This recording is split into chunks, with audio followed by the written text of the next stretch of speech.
The church smelled like old hymns and quiet judgment. Cold October wind swept through the open doors, carrying whispers that wrapped around Eleanor Wade like chains. She stood at the altar in a borrowed wedding dress, 2 sizes too big, yellow lace hanging loose on her thin arms. Her hands trembled around wilted prairie roses as she counted the floorboards to the exit. 12 steps, only 12. For one desperate moment, she wondered if she could run. But the pews were packed with every soul in Copper Ridge. Some came with pity. Most came with judgment. All watched her like a show they had paid to see. Across from her stood Clayton Hartwell, 34, tall and broad-shouldered, the richest rancher in 3 counties. He held his hat in weathered hands, staring straight ahead with a face carved from stone. She had expected cruelty when she first looked at him that morning. Instead, she saw only stillness, like a man hiding storms beneath calm water. The minister droned on with words barely heard. Her father was not in the church. He could not bear to watch what his desperation had forced upon his only daughter. The bank had threatened foreclosure. A stranger named Garrett had offered to pay the debt in full if Eleanor married Clayton Hartwell. Her father had cried when he told her, but he had agreed anyway. No one asked Eleanor what she wanted. When the minister finally spoke her name, her breath caught. "Do you, Eleanor May Wade, take this man to be your lawfully wedded husband?" The whole room leaned forward, hungry for her answer. "I do," she whispered, her voice cracking like thin ice breaking under weight. The minister turned to Clayton, and everyone expected the usual words. But Clayton spoke differently. "I will. Not I do, but I will." A murmur rolled through the church like distant thunder. Eleanor felt her stomach twist. Clayton kept his eyes forward, refusing to look at her even once since she had walked that endless aisle. "By the power vested in me, I now pronounce you man and wife." The words fell heavy as the slam of a jail door. Clayton finally turned and offered his arm. She stared at it like it might burn her. This man was now her husband, a stranger who owned her future with a single signature. Her hand hovered in the air before she finally placed it on his sleeve. His grip was careful, not claiming, just steady. They walked down the aisle through a tunnel of staring eyes. Outside, the wind bit cold. Clayton helped her into the wagon with movements so quiet they felt like apologies. She flinched when his hand brushed her elbow. He noticed and stepped back at once. "Name's Clayton," he said softly as he gathered the reins. "Reckon you know that already." She nodded without speaking. "You all right, Miss Wade?" "It's Mrs. Hartwell now," she whispered, the name tasting bitter. Clayton did not answer right away. He clicked to the horses and started driving. "Only if you want it to be," he said at last. The town watched them leave as the wagon rolled toward the foothills where shadows grew long. At the end of the valley, the Hartwell Ranch rose against the fading light. A big timber house with stone foundations, wide porches, and windows catching the last gold of day. Smoke curled from the chimney, warm and promising, but Eleanor felt no warmth. Clayton helped her down with gentle hands, but she stepped away at once. "I'll show you inside," he said carefully. The front room held a stone fireplace, a handmade rug, and polished furniture. The house smelled of wood, smoke, and coffee. "Kitchen's through there," Clayton said. "Pantry's full. You need anything, Silas goes to town Wednesdays." Upstairs, he led her to a room with a 4-poster bed and a quilt sewn in blue and cream. A washstand waited beside a window looking toward distant mountains. On the inside of the door was a lock. Solid brass, gleaming. "Use it if you need to," Clayton said. "I won't knock unless you ask me to. You understand?" "Yes," she managed. "I'll leave you to settle." He walked out and closed the door with a soft click. She locked it at once, then sat on the bed and stared at her shaking hands. Downstairs, Clayton ate alone at a table set with 2 plates. He wrapped warm biscuits in cloth and placed them outside her door without knocking. Morning came gray. Eleanor found the biscuits and ate them alone. They were honest food, warm enough to soften the edge of her fear. Downstairs she heard voices. "Town's talking, boss," Silas said carefully. "Town can keep talking," Clayton answered, firm and cold. "They say you got yourself a pretty bargain." "She's not a bargain," Clayton said, and something in his voice made Eleanor press her palm against the door. "She's my wife." That evening, fresh bread waited in the kitchen, golden crust still crackling. 3 days passed like that. They moved around each other like ghosts, careful never to touch, never to speak more than needed. He never pushed, never asked, never claimed any right. On the 4th morning, something shifted. She walked downstairs and found Clayton at the kitchen table, ledger open, coffee steaming. He looked up, surprised. "Morning," he said. For the first time since the wedding, she sat across from him. Eleanor wrapped her hands around the warm cup he pushed toward her. The air between them felt fragile. "Why?" she finally asked. "Why did you agree to marry me?" Clayton set down his pen, and the house seemed to hold its breath. "A man named Garrett came to me 6 weeks ago," he said slowly. "He talked about a marriage contract. Said it would be good for both sides. Said you were 19, from a decent family that had fallen on hard times." Eleanor stared at the table. "You said yes?" she asked. "I said I would think on it," Clayton answered. "I am alone here. This house is too big for one man. I thought maybe it was time to have someone else in it, someone to share the quiet." She lifted her eyes. "You did not know I had no choice," her voice broke. Clayton's jaw tightened. "No," he said quietly. "I did not know that." The words fell heavy between them. She told him everything then. The drought that ruined their crops 3 years in a row. The bank that circled like a vulture. Her father's debt pressing the breath from their home. Garrett appearing like a devil in a clean coat, offering escape at a price she never agreed to pay. Her father crying as he spoke, but still agreeing. Clayton listened without interrupting, his face still, his hands folded. When she finished, he let out a slow breath. "I am sorry," he said.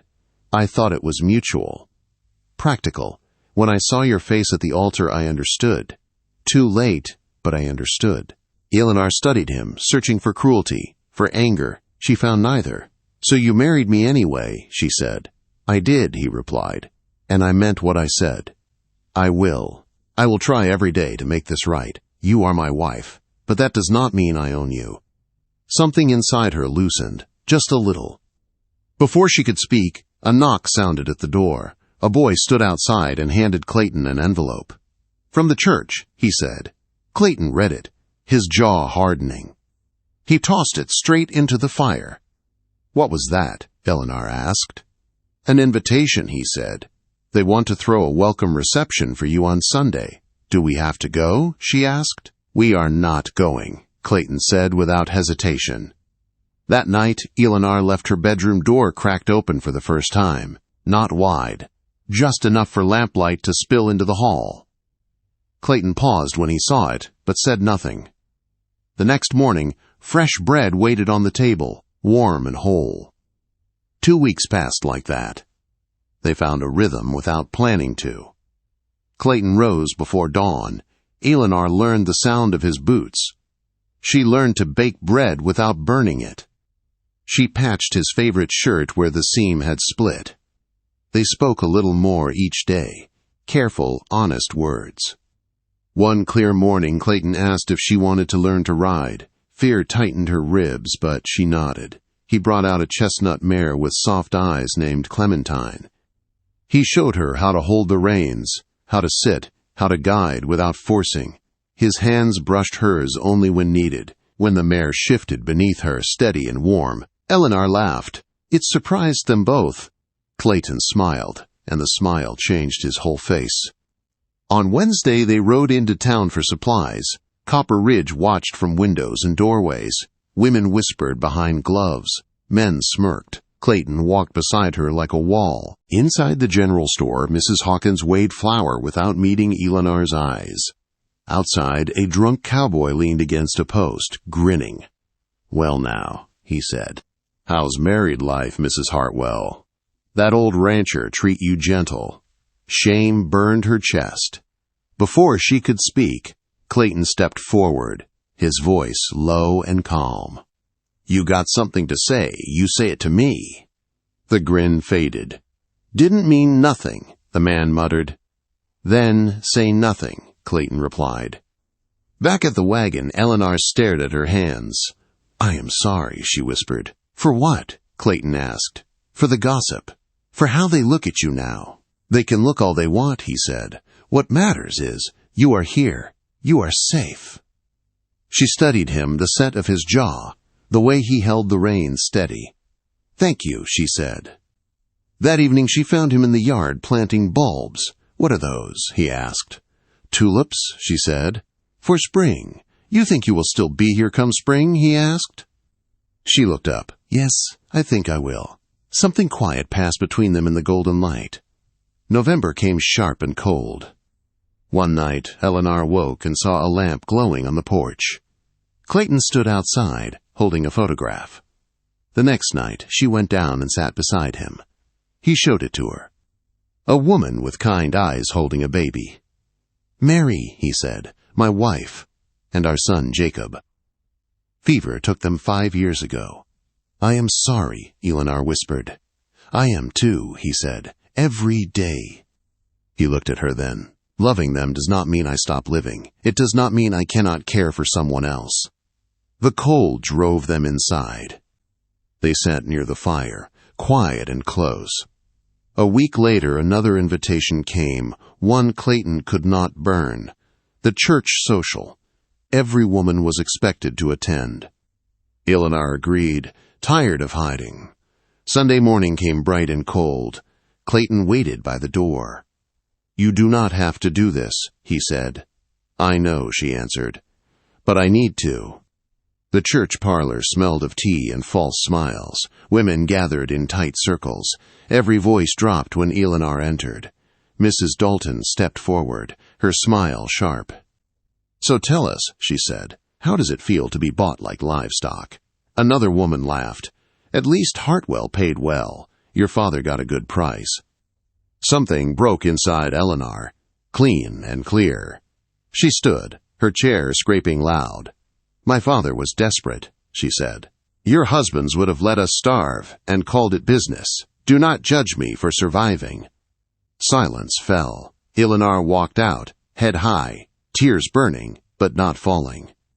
She walked all the way home under the cold sky. Clayton found her on the porch an hour later. She told him everything. He listened, his face still and focused. They will not speak to you like that again, he said. You cannot control them, she replied. No, he said, stepping closer. But I can make sure they hear me louder. Trust me. She met his eyes. Yes, she said, I trust you. That night, sleep would not come. Eleanor sat at the small table in her room with a packed bag at her feet and a folded letter beside the lamp. The house was quiet, the kind of quiet that pressed on her chest. She picked up the letter again and read the words she had written through shaking hands. She was leaving, not because of him, but because she did not want to be the reason the town turned against him. Kindness, she had learned, could cut deeper than cruelty. Dawn came pale and cold. She walked into the kitchen with the bag in her hand. Clayton stood by the table, the letter open in his hands. He looked older in the morning light, tired in a way that reached deeper than sleep. You are free to go, he said quietly. You always were. Her eyes filled, and the bag slipped from her fingers. Then why does it feel so hard to leave? She asked. Clayton took a step toward her, then stopped, giving her space. Why did you really marry me? She asked. Not the excuse, the truth. He took a long breath. Because when I saw you at that altar, scared and alone, I thought maybe we could both stop being lonely. Maybe we could build something new from broken pieces. I knew it was not fair. I only hoped that one day you might choose to stay.